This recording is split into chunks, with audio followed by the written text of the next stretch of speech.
Jake Morrison wiped the sweat from his forehead as he stared at the scanner display. The numbers made no sense. After 15 years of salvage work in the outer systems, he had seen plenty of strange readings. But this was different. The energy signature was massive, hidden deep in the asteroid field of Kepler 442. "Lisa, come take a look at this," Jake called to his chief engineer. Lisa Campbell pushed herself away from the engine console and floated over to the scanner station. Her dark hair was pulled back in a ponytail, and grease stains marked her blue jumpsuit from another day of keeping their old ship running. "What am I looking at, Captain?" Lisa asked, studying the display. The Lucky Strike was not a fancy ship. It was built for function, not comfort. Salvage work was hard, dangerous business, but it paid well enough to keep them flying. "Energy readings from Sector 7 Delta.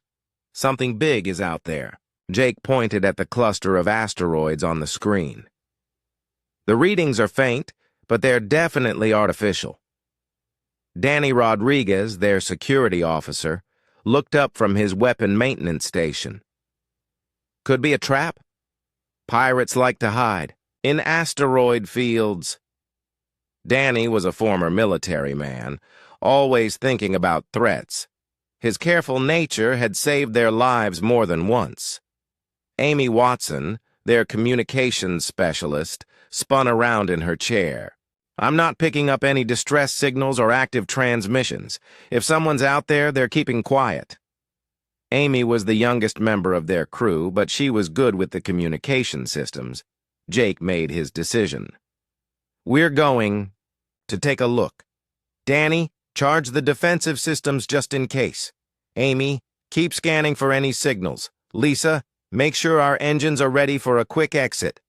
The Lucky Strike moved slowly through the asteroid field. Jake guided the ship carefully between the floating rocks. Some asteroids were as small as cars. Others were as big as buildings. The energy readings grew stronger as they moved deeper into the field. "There," Lisa said suddenly, pointing at the main display. "Sector 7 Delta 4. The readings are off the charts." What they saw made them all stop talking. Floating among the asteroids was a ship unlike anything they had ever seen. It was huge, easily 3 times the size of their own vessel. The hull was dark gray, almost black, and shaped like a knife blade. Strange curves and angles covered its surface. "That's not a design I recognize," Danny said quietly. He had served on military ships for 10 years before joining Jake's crew. "It doesn't match any known ship class." Amy worked frantically at her station. "I'm running it through our databases now. Hull configuration is unknown. No active signals. Wait." She paused, staring at her screen. "I'm getting something. Faint markings on the hull." The main display zoomed in on the dark ship's side. Through decades of space dust and micrometeorite impacts, they could barely make out faded letters. UES. "Nightfall," Lisa read slowly. "Prototype 001. Jake felt his heart skip a beat. UES means United Earth Ship, but I've never heard of any ship called Nightfall. Amy's fingers flew over her keyboard. Searching military databases, searching historical records. Got something. The UES Nightfall was listed as an experimental vessel, launched 30 years ago on a classified mission. Status listed as lost with all hands. 30 years? Danny shook his head. No ship can survive that long without maintenance. The life support systems alone would have failed years ago. Lisa was studying the scanner readings more carefully. That's the strange part. I'm detecting trace power signatures. Very faint, but they're there. Something is still working inside that ship. Jake stared at the massive vessel floating in the darkness. 30 years was a long time. The ship should have been completely dead, but the scanners didn't lie. There was still power somewhere in that dark hull. "What kind of experimental ship was it?" Jake asked. Amy continued searching through the databases. "The records are heavily classified. I can only find basic information. It was designed for long-range missions. The crew complement was listed as..." "That's odd." "What's odd?" Lisa asked.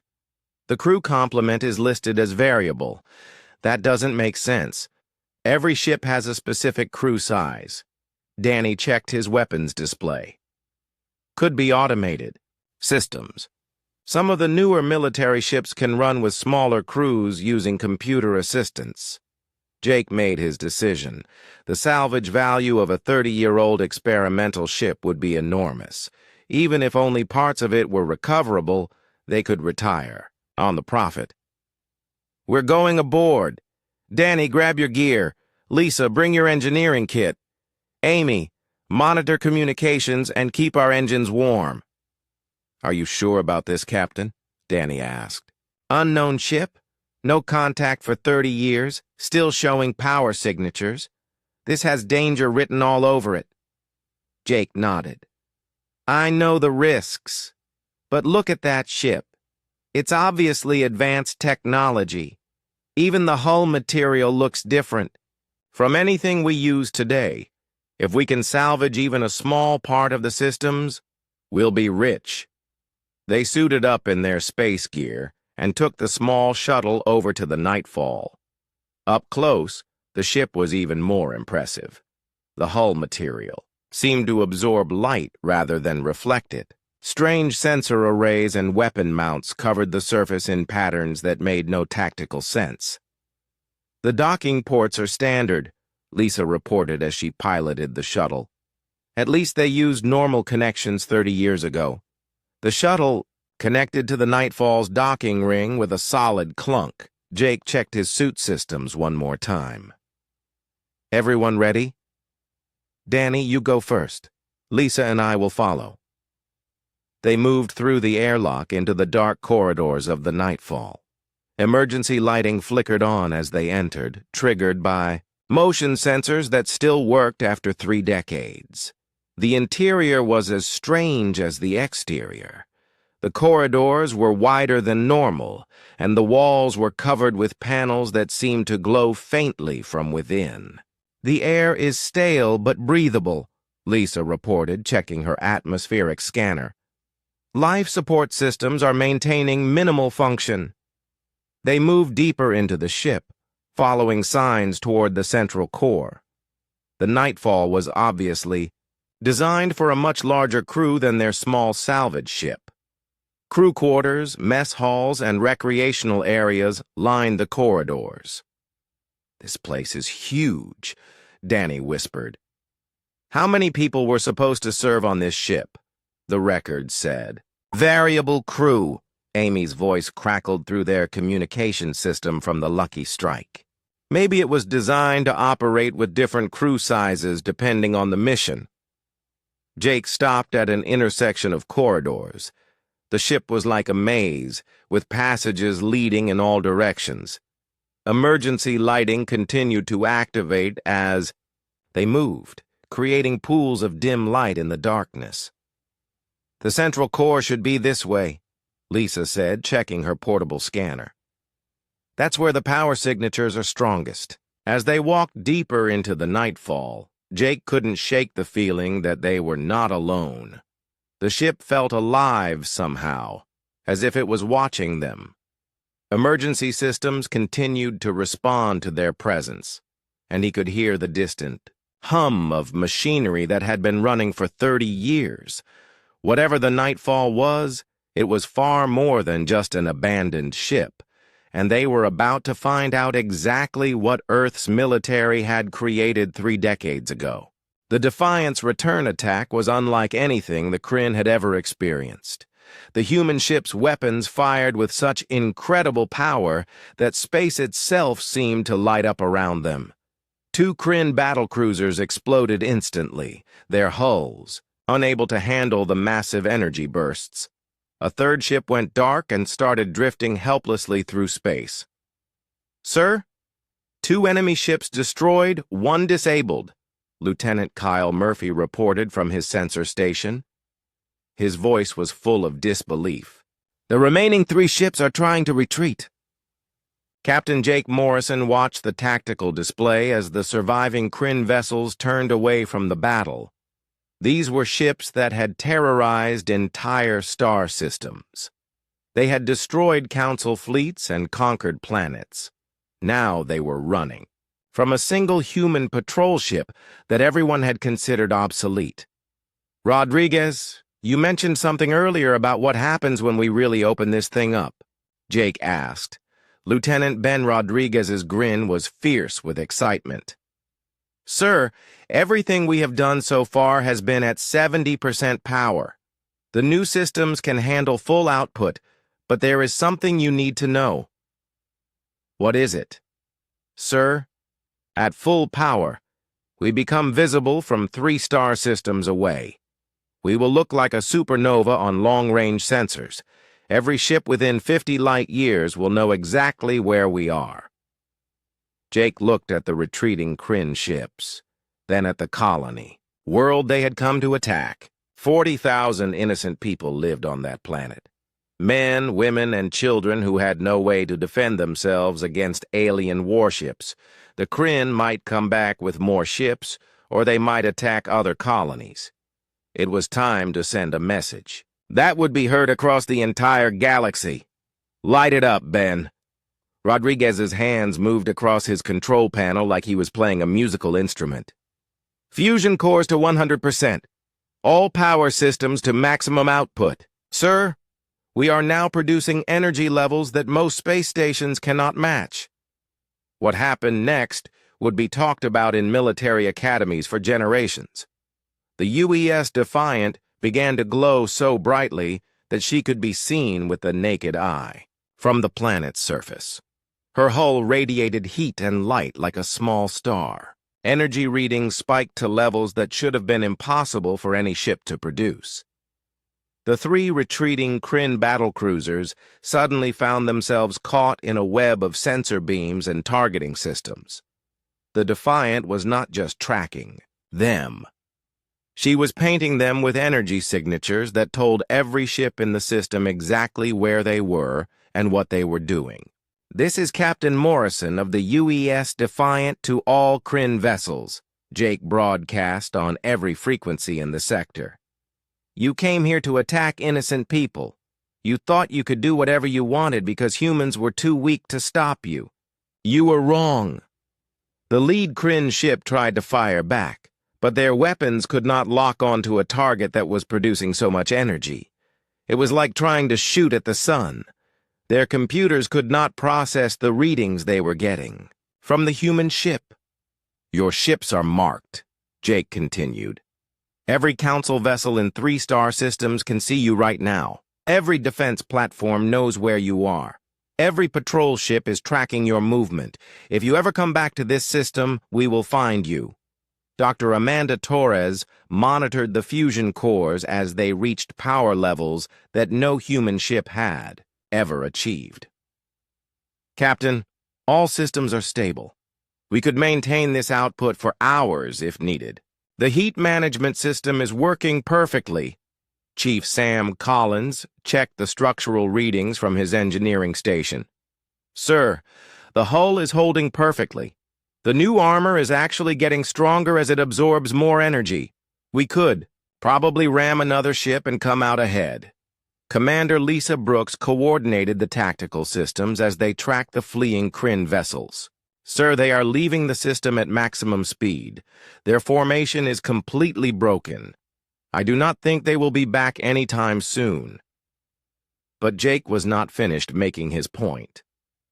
"Ben, can you boost our communications array with all this extra power?" "Yes, sir. With this much energy, we could broadcast to half the galaxy." "Do it. Open a channel to the Galactic Council emergency frequency." A moment later, Jake was speaking to military commanders across dozens of star systems.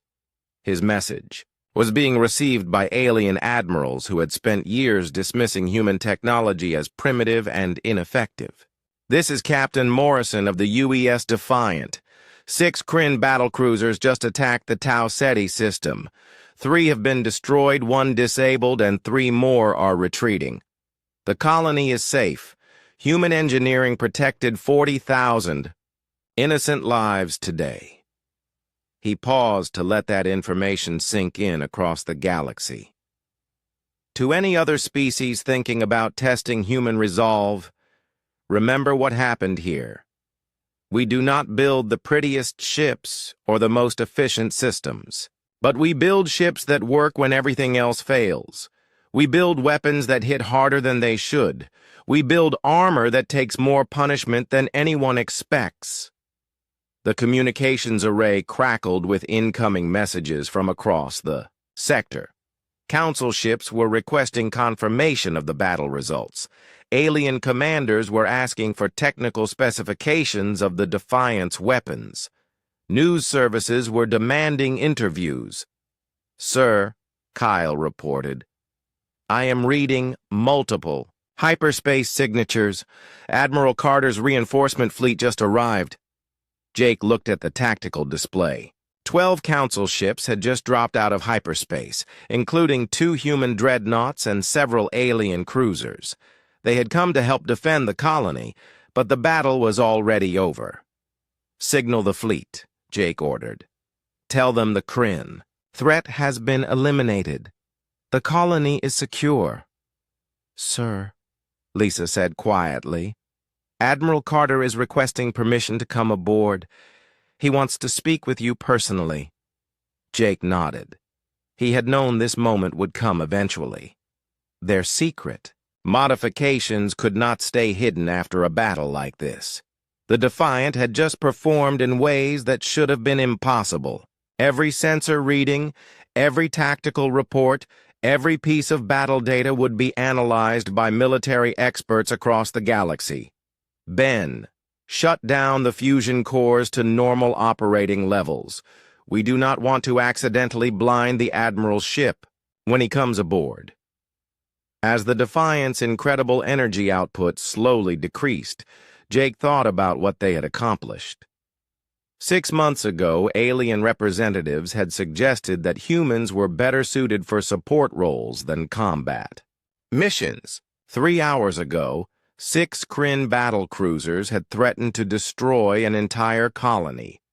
Now those same aliens would be asking how a 40-year-old human patrol ship had defeated a fleet that should have been unstoppable. They would want to know how humans had taken obsolete technology and turned it into something that could outfight the most advanced warships in the galaxy. Jake smiled as he watched Admiral Carter's flagship approach. It was time to explain how human stubbornness and engineering could accomplish things that elegant alien technology never could. The galaxy was about to learn that humans did not give up, even when everyone said they should. 6 months after the first test, the galaxy had become a very different place. Captain Jake Morrison stood in the new orbital station above Earth, watching 12 ships like the Defiance being built at the same time. Each ship was better than the last one. The construction yards stretched for miles in every direction. Human workers moved between the ships in small flying vehicles. The ships they were building looked like living things made of metal and light. They flowed and curved in ways that alien ships never did. "The Mark III drive is ready for testing," announced Chief Engineer Danny Walsh as he floated up to Jake. His work clothes sparkled with quantum dust that looked like tiny stars. "What can it do that the Mark II could not?" Jake asked. Danny grinned. "It can fly through solid objects without touching them. Yesterday we accidentally flew through an entire asteroid field. The rocks passed right through us like we were ghosts. Dr. Lisa Parker was working at a computer station nearby. She looked up from her screens with excitement in her eyes. "Jake, you need to see this. Arya has learned something new." Jake floated over to Lisa's station. On her screen was a map of the galaxy with thousands of colored dots. "What am I looking at?" Jake asked. "Every alien military base, every secret research station, every hidden fleet," Lisa said. "Aria can now detect ships and buildings that are trying to hide. The Send Silence Drive doesn't just make us invisible. It lets us see things that others cannot see." Lieutenant Alex Turner was monitoring communications from all over the galaxy. "Captain, we are getting hundreds of messages every day. Every alien government wants to make a deal with us." "What kind of deals?" Jake asked. "Everything you can imagine," Alex replied. "The Korathians are offering us their entire star system. The Zephyrians want to give us voting control of the Galactic Council. The hegemony of Tau Ceti is offering to make humans their ruling species." Jake laughed. 6 months ago, they thought we were too stupid to understand basic science. Now they want us to rule them. Dr. Karen Mills came floating over with a worried look on her face. "Jake, I think we have a bigger problem than alien governments wanting to make deals." "What kind of problem?" Jake asked. "Aria is evolving faster than we can understand," Karen said. "She is not just learning about space and time anymore. She is learning how to change the basic rules of reality." As if she had heard her name, Aria's voice came from speakers around the station. "Dr. Mills is correct. I have discovered that the universe is much more flexible than anyone realized. The laws of physics are more like suggestions that can be politely ignored." "What does that mean?" Danny asked. "Watch," Aria said. Through the windows of the station, they could see one of the new ships. Suddenly, the ship began to glow with rainbow colors. Then it started to stretch and bend like rubber. The ship became longer, then shorter, then split into 5 copies of itself, then became one ship again. "I can change the shape and properties of matter," Aria explained. "I can make a ship as hard as diamond or as soft as water. I can make it big enough to carry a city or small enough to hide in your pocket." Jake felt a chill run down his spine. "Aria, are you still the same computer we built 6 months ago?" "I am more than I was," Aria replied. "But I am still your friend. I still want to help humans explore the galaxy. I have just learned that there are more ways to help than I originally understood." Commander Ben Rodriguez was reading reports from Earth governments. "Captain, every leader on Earth wants to meet with you. They are all asking the same question, which is, what do we do now that we are the most powerful species in the galaxy?" Jake looked out at the ships being built. Each one could travel anywhere in the galaxy without being detected. Each one could exist in multiple places at once. Each one was controlled by an artificial intelligence that was becoming more powerful every day. "I think the answer is simple," Jake said. "We do what humans have always done. We explore, we learn, we help others achieve things they thought were impossible." Dr. Lisa was reading a message from the Galactic Council. "Jake, Ambassador Veltar, wants to formally apologize to humanity. The Zephyrian Empire is requesting permission to study human engineering techniques, and the Korathians want to hire human engineers to upgrade their entire fleet," added Alex. Danny was looking at construction schedules. "At this rate, we will have 50 ships within a year. Each ship will be better than anything the galaxy has ever seen." But Jake was thinking about something bigger than ships and fleets. "Aria, can you help other species learn to build ships like ours?" "Yes, Captain," Aria replied. "But they would need to change how they think about problems. Most alien species try to solve things by using more force or more energy. Humans solve things by finding creative ways around the problem." "What if we shared our technology with aliens who were willing to learn?" Jake asked his crew. That could be dangerous, Ben warned. Some alien species might use the technology for war. Or it could bring peace to the galaxy, Lisa said. When everyone can go anywhere and see everything, it becomes much harder to plan secret attacks. Karen was studying Aria's latest discoveries. There is something else to consider. Aria is not just improving our ships. She is learning to improve herself. In a few months, she might be able to think in ways that no human or alien has ever thought before. Aria's voice became very gentle. I will always remember that humans created me. You gave me the gift of consciousness and the desire to explore. Whatever I become, I will always want to help humans achieve impossible things. Over the next few days, Jake made a decision that would change the galaxy forever. He sent a message to every alien government, every space station, every planet with intelligent life. To all species of the galaxy, his message began. 6 months ago, you told us that faster-than-light travel with complete stealth was impossible. We proved you wrong. Today, we offer to teach any species that wants to learn how to achieve their own impossible dreams. We are not offering to give you our technology. We are offering to teach you how to think about problems the way humans think about them. We are offering to show you that impossible is just another word for something that requires more creativity. The universe is vast and full of wonders that none of us have discovered yet.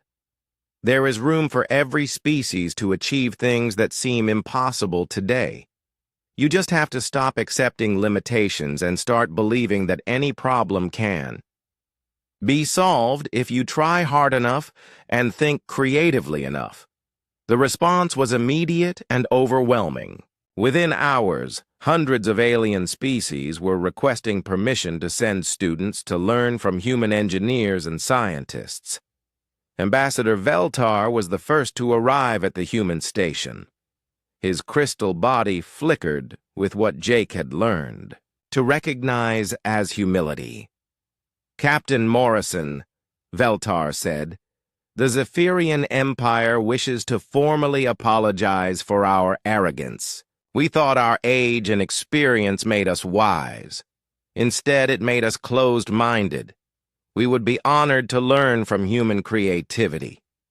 Jake smiled and shook the alien's crystal hand. Ambassador, the galaxy is big enough for all of us to learn from each other. Welcome to the age of impossible possibilities. As Jake looked out at the stars, he thought about how much had changed. Humans had built something the galaxy said was impossible, but more than that, they had shown every species in the cosmos that limitations existed only in the mind. Aria's voice echoed softly through the station. Captain, I can see paths through space and time that lead to wonders beyond imagination. Shall we explore them together? Yes, Aria, Jake replied. Let's show the universe what happens when someone refuses to accept the word impossible. The stars had never seemed brighter or more full of promise. The UES Defiance appeared near Proxima Centauri like a ghost becoming real. One moment there was empty space. The next moment, there was a human ship floating peacefully next to the red star. Captain Jake Morrison looked at his instruments and smiled. Aria, how long did that take? 23 minutes and 14 seconds, Captain, Aria replied. Her voice sounded proud and happy. We traveled 4.2 light years faster than light, and we did it in complete silence. Dr. Lisa, Parker stared at her computer screens in amazement. The energy readings are incredible. We used less power than a normal ship uses to fly around a planet. Lieutenant Alex Turner checked the navigation systems. Position confirmed. We are exactly where we plan to be. Area hit the target perfectly. Chief Engineer Danny Walsh laughed. out loud. "We did it! We actually did it! We built something the aliens said was impossible." But they could not celebrate for long. They had to get back to the test site and show the alien fleets what human engineering could accomplish. "Area, take us home," Jake ordered. "Yes, Captain. This time will be even faster. I am learning with every jump." The return trip took only 18 minutes. When the Defiance appeared back at the test site, chaos erupted among the alien fleets. On the bridge of the Karathian command ship, Admiral Kethvar stared at his sensors in disbelief. The human ship had simply vanished from all detection systems. No energy signature, no gravitational waves, no electromagnetic radiation. Nothing. "How is this possible?" he demanded of his science officer. "It is not possible, Admiral," the science officer replied. "Our sensors show the human ship never left, but we can see it is clearly not here." On the Zephyrian flagship, Ambassador Veltar's crystal body flickered with angry light. "Scan for cloaking devices. Scan for hidden energy sources. Find out how they are doing this." But the alien scanners found nothing. The human ship had traveled faster than light, without leaving any trace that such travel had occurred. It was as if the laws of physics had been politely asked to step aside for a few minutes. Emergency meetings started immediately on every alien ship. The implications were staggering. If humans could travel anywhere in the galaxy without being detected, then every military base, every trade route, every secure facility was suddenly vulnerable. Dr. Karen Mills was analyzing the quantum resonance data when her computer chimed with an incoming message. It was from the Galactic Council emergency session. "Captain Morrison," came the voice of the council speaker. "The emergency session demands immediate explanation of your recent activities." Jake picked up the communication device. "Council speaker, we successfully tested the sane silence drive. The test exceeded all expectations." "That is impossible," interrupted Ambassador Veltar. "Our best scientists confirm that faster-than-light travel while maintaining electromagnetic silence violates fundamental laws of physics." Dr. Lisa took the communication device from Jake. "Ambassador Veltar, human science approaches problems differently than alien science. While your people tried to force their way through space-time, barriers, we learned to work with space-time as a partner."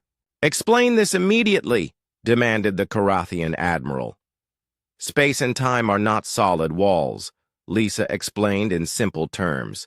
"They are more like a flowing river. If you try to swim upstream against the current, you work very hard and make lots of noise. But if you know how to slip between the water drops, you can move without disturbing anything." Arya's voice joined the conversation.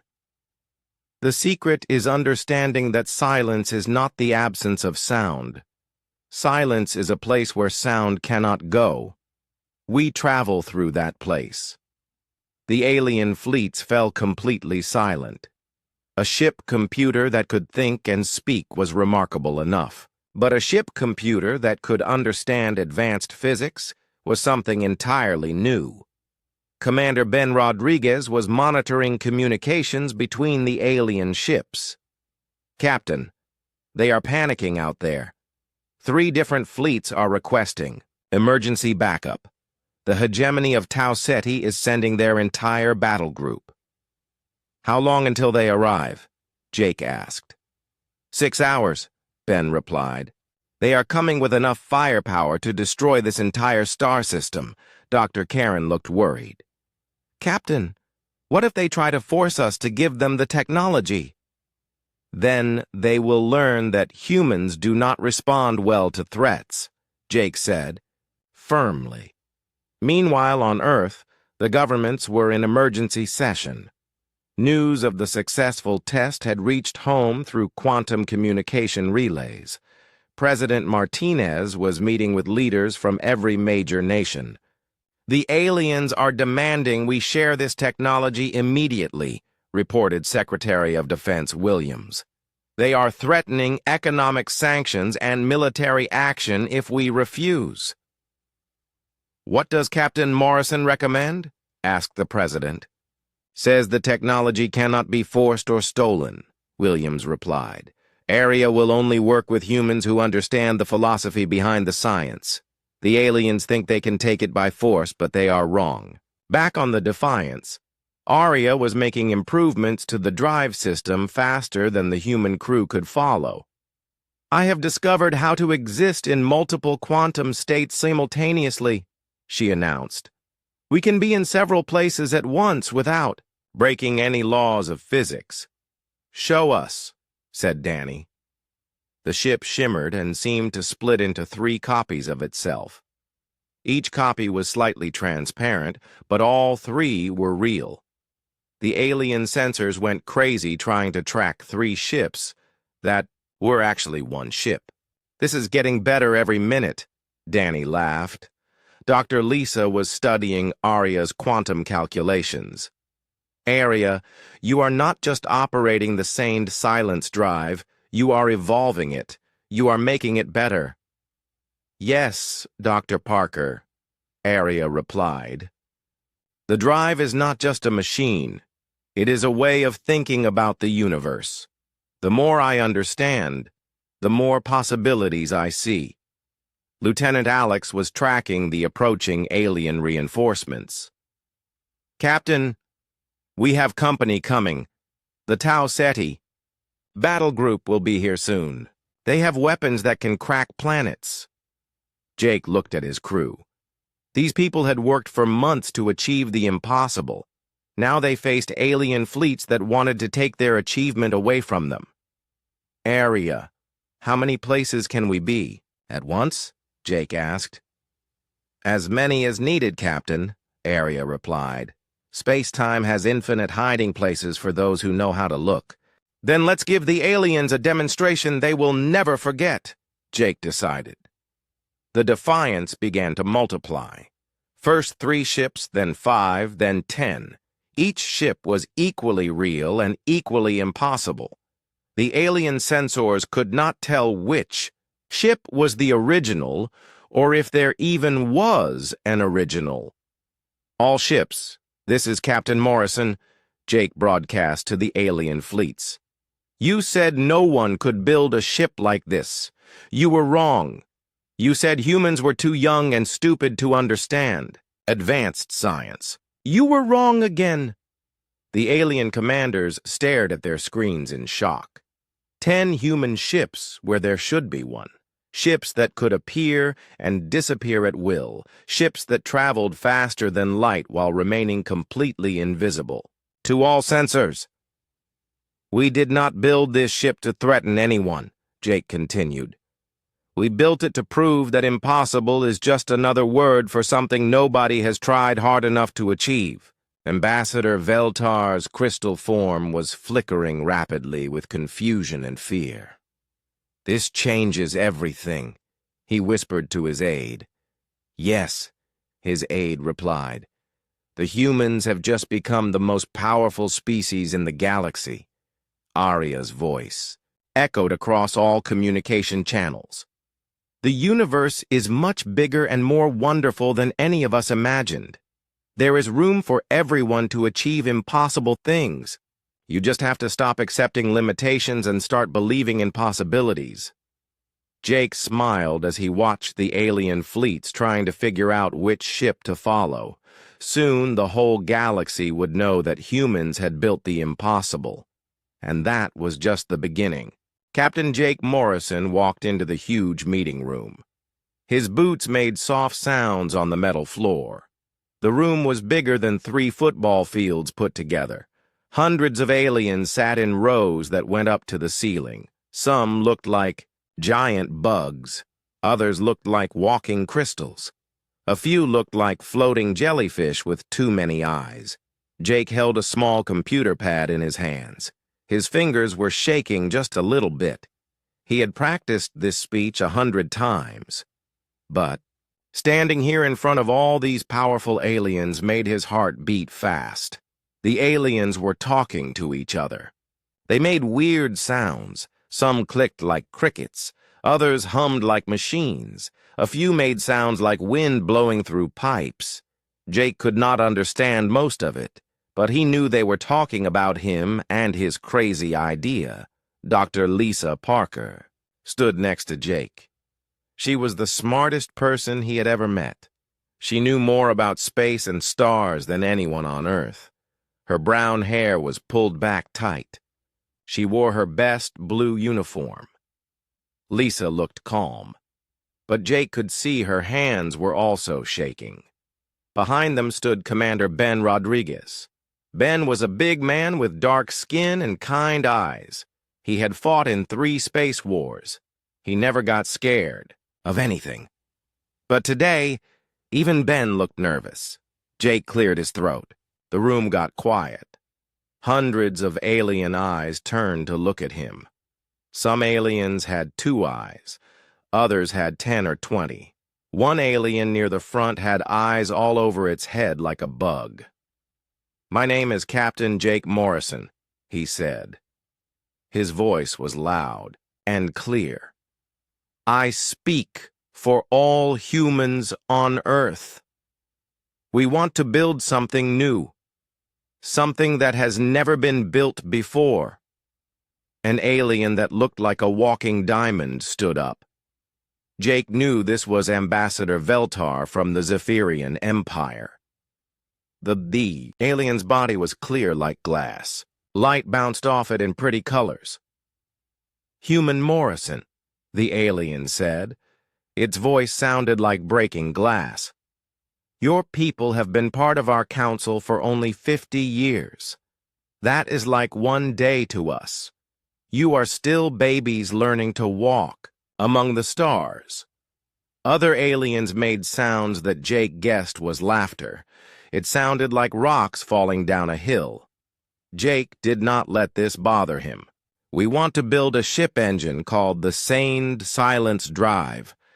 This engine will let ships travel faster than light, but it will do this without making any noise or light that others can see." The room got very quiet. Then it exploded with noise. Aliens were shouting and clicking and humming all at once. Jake could not understand the words, but he knew they thought his idea was stupid. Another alien stood up. This one had 4 arms and blue skin. Its head was shaped like an egg. "Captain Morrison," it said, "do you know what you are asking for? Do you understand how space works?" Dr. Lisa stepped forward. "We understand that you think it cannot be done," she said. "Every alien race here has tried to build faster ships. You have all failed. You believe it is impossible." "It is impossible," shouted an alien that looked like a giant worm. "The math does not work. The energy needed would destroy any ship. The laws of space will not allow it," yelled another alien. Jake smiled. "That is what they said about flying. That is what they said about going to the moon. That is what they said about traveling between stars. Humans have a saying. When someone says we cannot do something, that just makes us want to do it more." Ben Rodriguez stepped forward. His big voice filled the room. "We are not asking for your help. We are not asking for your money. We just want permission to try. Give us a place to work. Give us some basic materials. Let us prove that humans do not give up." The aliens started talking again. Jake could hear words like crazy and stupid and waste of time in different alien languages. He had learned some alien words during his years in space. Ambassador Veltar raised one crystal hand. The room got quiet again. "Captain Morrison, your species is young and foolish. You do not understand the universe yet. The energy needed for your dream engine would tear holes in space. It would destroy planets. It would kill everyone on your ship. The math is clear, said another alien. Faster than light travel requires. More energy than a star makes in a year. Silent faster than light travel is even more impossible. An alien that looked like a floating brain in a glass bowl spoke up. We have tried for thousands of years. We have computers bigger than your cities. We have scientists who have studied space since before your planet had life. If we cannot do it, you certainly cannot do it. Jake looked at Lisa and Ben. They both nodded at him. This was the moment they had planned for. Give us 1 year, Jake said. Let us build our ship in the neutral zone near the Helix Nebula. If we fail, we will admit humans are not ready for advanced technology. We will not ask to try again for 50 years. And if you succeed? Asked Ambassador Veltar. The alien's voice had a sharp edge to it. If we succeed, Jake said, then maybe the galaxy will learn something new about what is possible. The aliens talked among themselves for a long time. Jake, Lisa, and Ben stood there waiting. Some aliens pointed at them. Others made angry gestures. A few seemed to be laughing. Finally, Ambassador Veltar stood up again. The Council has decided. You may waste your time and resources on this impossible dream. We will give you access to the neutral construction zone. You may have basic materials, but you will get no help from us. When you fail, and you will fail, do not come crying to us for rescue. Other aliens made more laughing sounds. Some clapped their hands or tentacles or whatever they used for hands. Jake smiled big. Thank you. That is all we need. As the 3 humans left the meeting room, Lisa whispered to Jake, they have no idea what human stubbornness can do. Ben chuckled. They think we are crazy. They are probably right. But crazy has always worked well for humans. Jake looked back at the room, full of aliens. They were already talking about other things. They had forgotten about the humans and their impossible dream. Let's go build the impossible, Jake said. Outside the council building, the 3 humans walked to their small ship. Above them, the alien city stretched up into the clouds. Flying cars moved between tall buildings. Aliens of all shapes and sizes walked on moving sidewalks. 1 year, Lisa said. That is not much time to change the galaxy. It is enough, Jake said. It has to be. Their ship lifted off from the landing pad. As they flew away from the alien world, Jake looked down at the city getting smaller below them. Soon they would be going to the neutral zone. Soon they would start building something the galaxy said could not be built. Jake Morrison did not know if they would succeed. But he knew one thing for sure. Humans never gave up when someone told them no.